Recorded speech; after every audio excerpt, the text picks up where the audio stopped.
CAPEX e OPEX, né? O que as empresas podem utilizar de melhor para que possa se beneficiar e entender qual é o melhor produto para você ter as duas soluções.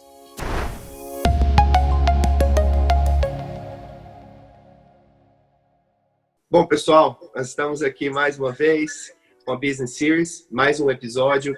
Eu e o Dari estamos aqui mais uma vez para poder conversar um pouquinho com vocês. É isso aí, Dari. Como é que você está por hoje? É isso aí, Carlos. Graças a Deus, tudo bem.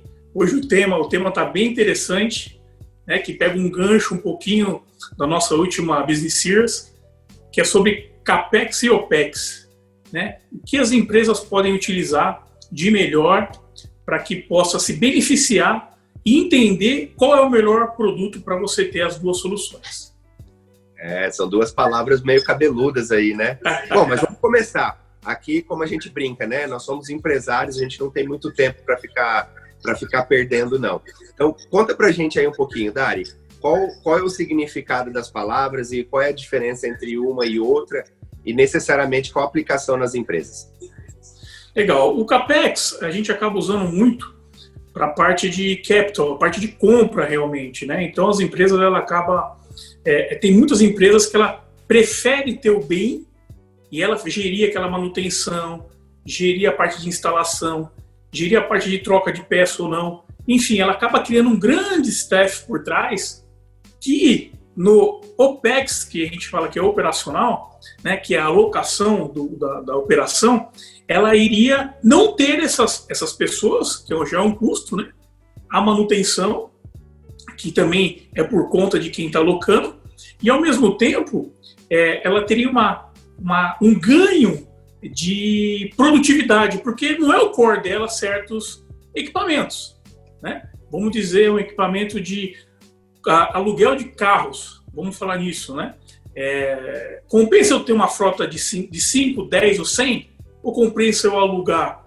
Porque quanto maior vai aumentando a sua frota, maior vai aumentando a sua equipe por trás, né? Então você vai ter que ter alguém de logística, você vai ter que ter alguém que vai cuidar da manutenção e por aí vai. Então esse é um assunto que, como você falou, muito cabeludo e vai gerar bastante polêmica, porque cada segmento e cada pessoa tem uma visão que eu escuto muito, Carlos. Eu não sei se você já ouviu isso, mas todo mundo fala: na locação eu perco, meu dinheiro não volta. Mas se eu compro, depois eu vendo ele e eu tenho pelo menos um pouquinho do dinheiro. Você já ouviu essa expressão? Muita. Nossa, sempre ouço essa expressão, o pessoal falando isso daí, não somente com equipamentos, como imóveis, né, e coisas do tipo. Sempre ouvindo. Então, assim, Dari, vamos para a prática agora. Então, assim como nós, outros empresários no Brasil, eles estão passando por uma situação sem saber por quanto tempo a pandemia vai durar, né? Essa é a verdade que nós temos hoje, né? Então, para quem está assistindo a gente aí e é empresário, então vamos tentar desvendar um pouquinho essa ideia. Por que uma coisa e por que outra? Então, vamos lá. O CAPEX, pessoal, ele claramente tem a ver com a compra do equipamento. A compra do equipamento, ele é um ativo na sua empresa. Então, consequentemente, quando você vai olhar no balanço, aquele ativo, ele tem depreciação, ele tem os pagamentos e coisas do tipo. E como o Dari disse, chega no final, você vai ter alguma coisa valendo, que é o quê?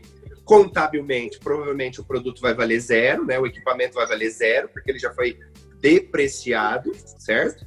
Mas se você for para o mercado e tentar vender esse equipamento, provavelmente você pega algum valorzinho por ele. A minha pergunta é muito simples. Você está no negócio de comprar equipamento, usar e vender?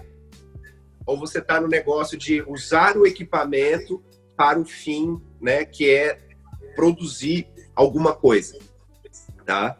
Então, eu acho que isso é uma coisa que tem que ficar claro na cabeça. Já do outro lado, o OPEX é o contrário. Ele é uma despesa, ele é uma operação que você vai executar. Então, que a execução dessa operação é o aluguel. Ele nada mais é do que um aluguel. Então, o aluguel, ele é uma despesa.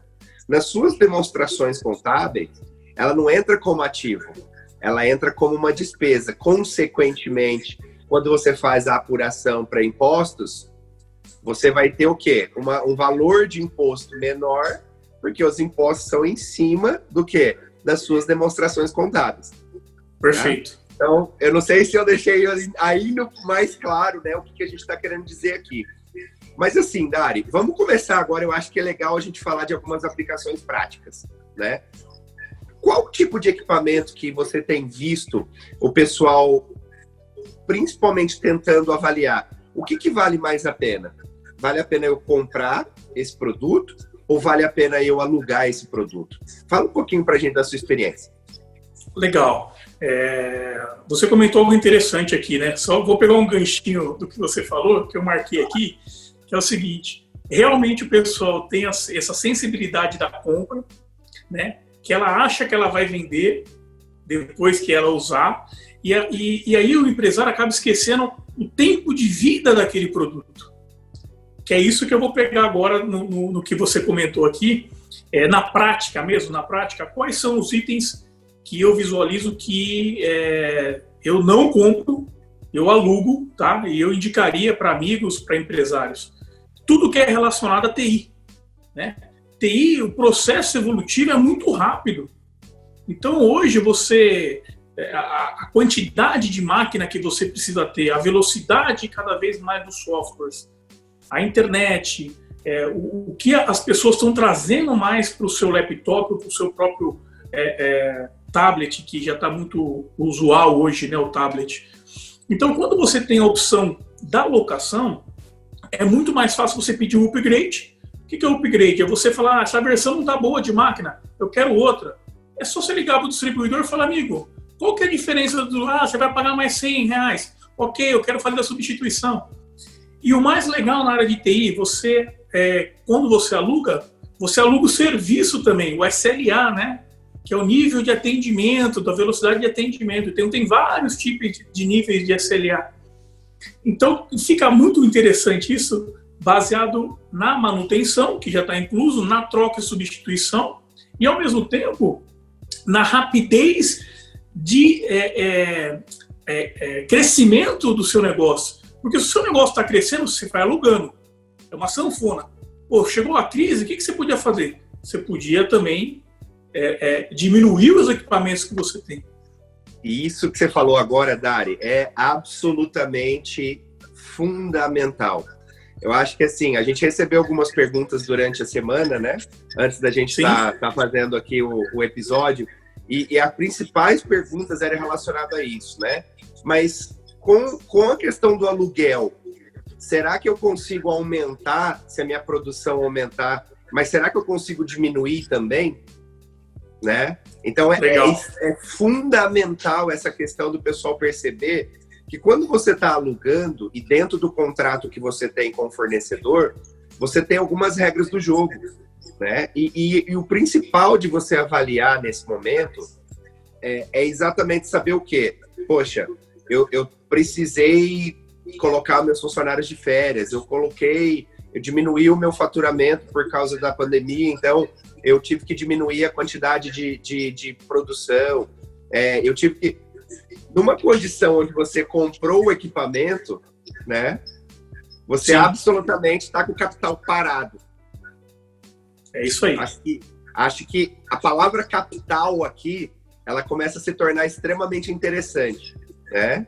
Então, o que você faz com o seu capital, né? Então, o Dari explicou de forma fantástica que você consegue ter a flexibilidade, você consegue crescer, aumentar, você consegue se atualizar sem você ter que se desesperar, né? Mas o principal que ele falou aqui é o capital. Você aumenta ou gasta mais conforme você produz, só que você, o quê? Diminui quando você está gastando menos, né? Ou você gasta menos quando você está produzindo menos. Dari, fala pra gente, por exemplo, com TI na área de... Vamos dar um exemplo aqui que todo mundo usa. Conectividade, internet. Como é que funcionaria aí? Faz uma comparação pra gente de repente, uma empresa, seja ela uma rede de lojas, uma usina, uma cooperativa, Legal. Uma empresa de produção. Explica para a gente um pouquinho essa diferença da sua realidade. Você comentou um tema interessante e eu gravei um vídeo há uns 2 meses atrás falando sobre isso. Internet. Hoje, as pessoas vão lá e contratam, eu preciso de 100 mega, eu preciso de 500 megas, né? E quando a gente fala na parte produtiva, corporativa, vamos dizer assim, o mega é diferente do residencial, né? Então, você pega aí 100 megas e vai pagar R$100, né? Estou dando um valor aqui hipotético, tá? Mas a hora que você vai para o corporativo, que precisa de duplex, né? Eu preciso que vá 100 e volte 100, que é o upload e o download, a brincadeira já começa a ficar mais cara. E o que eu sempre falo com as pessoas, com a parte técnica, com os nossos clientes? Façam um cálculo de quanto realmente você precisa. Então você tem que fazer um cálculo de computador, de banda, do que você vai precisar, o que você vai fazer de download, aí você vê se realmente você precisa. E a gente fez um estudo recentemente, Carlos, no começo desse ano, que existe muito mais internet contratada, ociosa, do que o que realmente o cliente precisa, né? Então aquela vontade de, eu quero ter, eu preciso, só que é o querer e eu preciso mesmo, né? Então assim, esse cálculo, essa estratégia, o empresário tem que fazer, tem que ter pessoas e empresas competentes para poder orientar ele. E nessa parte que é OPEX puro, né? Internet, venda de internet, telefonia, né? A gente tem um único problema, Carlos, que se chama o contrato. Verdade. O contrato com algumas empresas, né? Então você pega as teles, elas te amarram 24 meses. Então, assim, tem que ser muito bem visto, porque as multas são milionárias, né? São multas de 100, 200, meio milhão, dependendo da quantidade de linha que você tem, né? Então, mesma coisa vale para o fornecedor que vai alugar qualquer tipo de máquina, de equipamento. Existe uma flexibilidade dentro do contrato. Então, tudo que nós estamos falando aqui tem que estar acordado, tá? Que você pode crescer, você pode diminuir, porque se realmente você for assinar o contrato sem ler, aí a hora que você quiser ter essa flexibilidade, você não vai ter, aí a locação não começa a ser interessante, né? Então, tudo é alinhado em cima de contrato, tá? Eu acho que a clareza na questão do contrato, e principalmente aí para os empresários que a gente está conversando, né? Todo mundo está tentando se resguardar de alguma forma, né? Então, o fornecedor, através do contrato, ele tenta se resguardar que ele vai ser pago, né? Ele está prestando um serviço e ele vai ser pago. Assim como a empresa precisa ter certeza que ela possa continuar desenvolvendo o trabalho dela e que o fornecedor vai responder, né? Então, imagina segunda-feira, todo mundo chegando para trabalhar nas 4 unidades, né? Vamos dar um exemplo aqui bem bacana. De repente, nós estamos falando de uma rede de salgaderia, né? Que é uma coisa que você precisa ter o sistema funcionando, não tem como não funcionar, né? É lógico que eles estão fazendo salgado e assando, aquela coisa toda, que não depende de tecnologia. Mas eles têm um sistema ali para efetuar a venda, né? E aí você imagina, segunda-feira, 6 unidades, elas não conseguem se conversar, elas praticamente, o sistema está fora do ar, e aí você liga na empresa, a empresa fala, então, a gente está fazendo uma manutenção aqui e vai ficar por 5 horas, vai ficar fora do ar. Quer dizer, essa manutenção, né? Ela foi planejada, ela está demonstrada no contrato. Qual é o período que deveria, né? Que esse serviço deveria estar disponível ou não? Então, assim, em termos reais, eu acho que o que a gente precisa começar a conversar, e talvez possa ser aí a oportunidade de nós trazermos, Dari, mais pessoas para conversarem com a gente sobre esse assunto. E eu tenho um aqui que eu acho que vai ser fenomenal.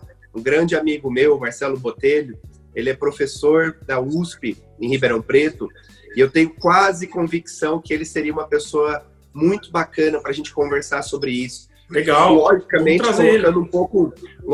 colocando um pouco de luz nessa questão contábil, né? Como que dá para se trabalhar? E volto a dizer, pessoal, o nosso objetivo com essa web series, né, com a Business Series, é basicamente cada episódio a gente poder conversar em o que o empresariado está fazendo, né? Qual é o pulo do gato, né? E nesse momento, quando a gente fala de repente, trazer um professor da USP, trazer um novo empresário, conversar com alguém que está fazendo alguma coisa diferente, é com esse objetivo, né? É trazer e tentar saber qual que é o pulo do gato que cada um está fazendo, está tendo a oportunidade, né? Ou criando uma oportunidade. Sim. Porque quando a gente fala disso, né, Dari? Talvez algumas pessoas estão pensando, mas eu só tenho uma loja. Mas eu só tenho uma empresa com 20 funcionários. Esse tema para mim não é interessante. Põe uma coisa na sua cabeça. Até 3 meses atrás, nós não tínhamos ideia do que a palavra pandemia de verdade significava. É verdade. Há 3 meses atrás, tinham empresas que faturavam milhões fazendo exportação. Nós tínhamos grupos enormes aí de turismo, né? Que cresciam a passos largos e que hoje estão amargando aí 95% de queda. Não é só queda nas vendas, né? Então, na Austrália, como exemplo, né? E como todo mundo sabe, eu sou baseado aqui na Austrália, em Sydney. Então, e o Dari está baseado no Brasil, né, Dari? Em São José do Rio Preto. Então, a gente sempre vai trazer essa visão global do que está acontecendo. E aqui na Austrália, nós tivemos empresas que tiveram que mandar embora mais de 6 mil pessoas. Pesado. E outras que tiveram mais de 20 mil pessoas trabalhando de casa. E aí vem a pergunta, imagina se essa infraestrutura que eles têm não fosse plausível, né, deles conseguirem crescer, né? Eu conheço pessoas que receberam das empresas onde eles trabalham monitores, teclados, né? Ajuda na conectividade para que eles pudessem continuar a trabalhar, né? Sim. Então, assim, é extremamente interessante um tópico como esse, porque traz luz para algumas oportunidades. E aqui, pessoal, eu acho que, Dari, uma coisa legal que a gente tem conversado bastante, não importa o que passou, né? Não importa o que você fazia ontem, o que importa é o que você vai fazer amanhã. Então, a gente tem aí mais 5 minutinhos. Vamos falar aqui quais são as possíveis opções que as empresas têm hoje para conseguir economizar, para conseguir cortar custo. Legal. Na sua opinião. Uma das coisas que eu sempre visualizo, existe um buraco negro nas empresas que se chama telefonia, né? A telefonia é algo que é muito não estruturado da forma correta, você acaba gastando horrores. Mesma coisa internet, que é um outro tema. Mas pegando um pouco telefonia, hoje, quando você fala, vou montar uma empresa, ou eu tenho uma grande empresa, ou eu tenho várias filiais, hoje nós já temos softwares que já rodam no laptop, no iPad, eu não preciso ter o telefone fixo, né? E o custo é por licença, então o custo é barato. Eu não preciso mais ter a central física na minha empresa para ter manutenção, ela pode ficar em nuvem, né? Então, tudo isso, as pessoas falam, pô, mas tudo em nuvem é caro. Gente, tem que fazer a conta correta. O que é caro? Você ficar sem telefone ou chamar um técnico? Porque todo mundo sabe que é complicado você arrumar um técnico de telefonia também, né? Então, eu olharia muito, muito forte para a área de internet, para ver se está usando a banda que realmente precisa, porque ali você pode baixar, é rápido isso. Telefonia, a mesma coisa, planos, se realmente estão ligando, porque aqui no Brasil é um pouco diferente aí da Austrália, né? Aqui, se você ligar fixo celular, você paga uma fortuna. E celular fixo, a mesma coisa. Então, colocar a parte de chip, né, chipeira, para que você consiga reduzir, né? Nós fazemos um trabalho, agora eu vou fazer um merchan aqui, que a gente acaba fazendo um estudo da conta telefônica, porque é o seguinte, olha que loucura, Carlos. A conta telefônica é cobrada pela fração do minuto. Então, se você está pagando 10 centavos o minuto, se eu usei 15 segundos, eu tenho que pagar a fração de 15 segundos, não de um minuto inteiro. Então, às vezes a operadora está te cobrando por minuto completo, mesmo você usando 15, você está pagando 10 centavos. Então, na hora que você vê o tamanho numa conta de R$1.000, você não vê muita diferença. Mas uma conta de 5, 6, 7, 10 mil reais é muita coisa, né? Então, é onde aí eu sempre peço para os clientes ficarem muito atentos. E para você, o que você visualiza também? Outros pontos que os empreendedores têm que ficar atentos?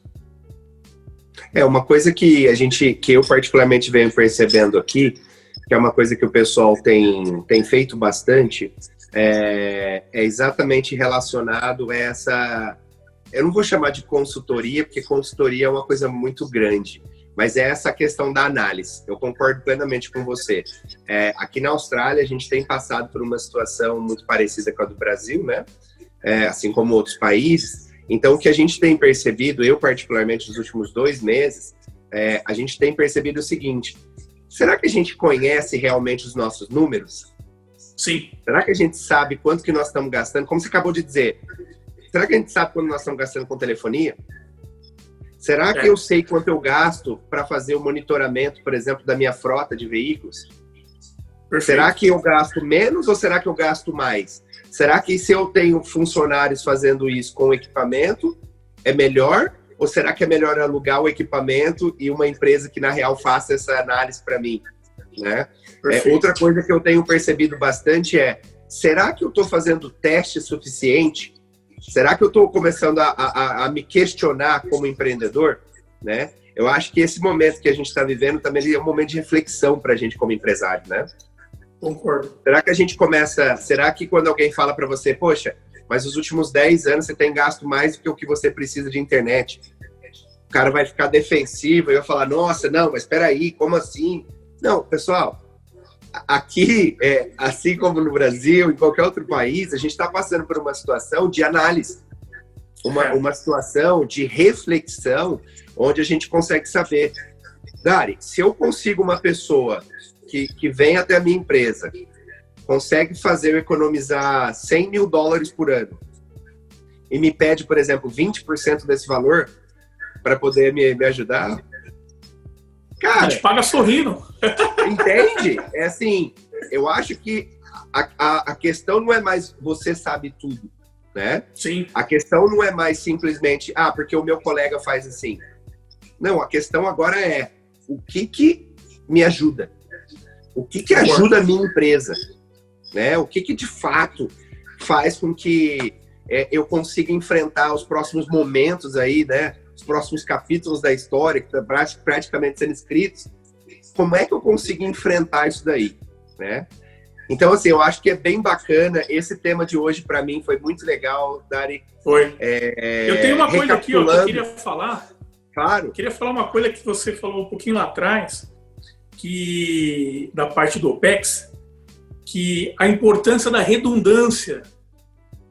Então, assim, por mais que a gente fala de custo, né? Mas, assim, imagine a gente hoje ficar sem a própria internet dentro da empresa. Muitas empresas não estão em nuvem, que era muito mais fácil, então teve que ter o seu software, os seus empregados nas suas residências acessando a empresa, né?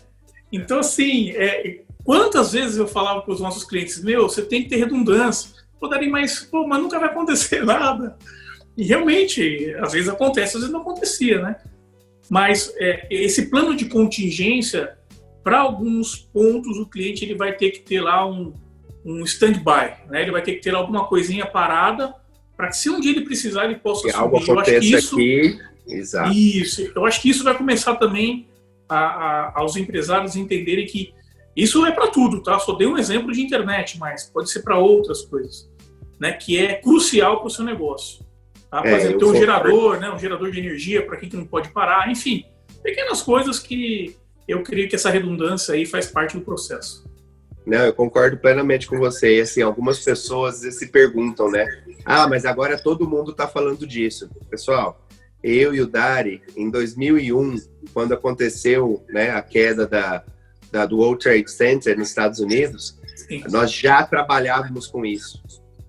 Imagina todas as empresas, né, que estavam lá dentro do prédio e que, infelizmente, além de perder os funcionários, perder a vida de várias pessoas, elas perderam tudo que elas tinham. Servidores, informação, histórico, né, tudo. Então, assim, profissionais como a gente vem já trabalhando com essa terceirização, né, de serviços, com tecnologia nas nuvens, né, desde 2001, porque quando a gente percebeu que aquilo aconteceu não só num país como os Estados Unidos, né, que é considerado um país poderoso, com várias novas tecnologias, né, sendo isso, a maior potência, né? Exato. Então, quem dirá o Brasil, né? E eu acho que, assim, até para a gente finalizar com uma pequena historinha, né, que eu acho que vale a pena. O Brasil é mais de 500 anos, né? O Brasil tem mais de 500 anos. Os Estados Unidos, gente, eles não têm 300 anos ainda. Né? É verdade. Então eu quero deixar essa questão aqui para todo mundo parar para pensar um pouquinho, né? Quando a gente acha que a gente está fazendo o melhor que a gente pode, sempre tem algo para melhorar, sempre tem algo que a gente pode fazer diferente. Então fica aí o recado para vocês, a diferença de CAPEX, OPEX, e aí o que a gente pode pedir, né, Dari? Pessoal, acessem, entre no site www.referenciabusiness.com.br, né? Dá um like lá, entra, assiste aos episódios, passa para os amigos. O portal Referência é um portal cheio de notícias, então entre em contato com o pessoal, manda suas perguntas, a gente está aqui com o maior prazer, né? Em alguns episódios a gente vai começar a trazer alguns empresários para contar um pouquinho qual é o pulo do gato para eles. Então fica com a gente, fica ligadão. Dari, mais uma vez, obrigado, tamo junto. Eu que agradeço, Carlos, foi muito bom. Esse tema é muito legal e eu creio que trazer mais convidados para debater vai ser sensacional. Obrigado a todos. Deixa o seu like lá e vamos pro próximo tema aí, Carlos. Um abraço.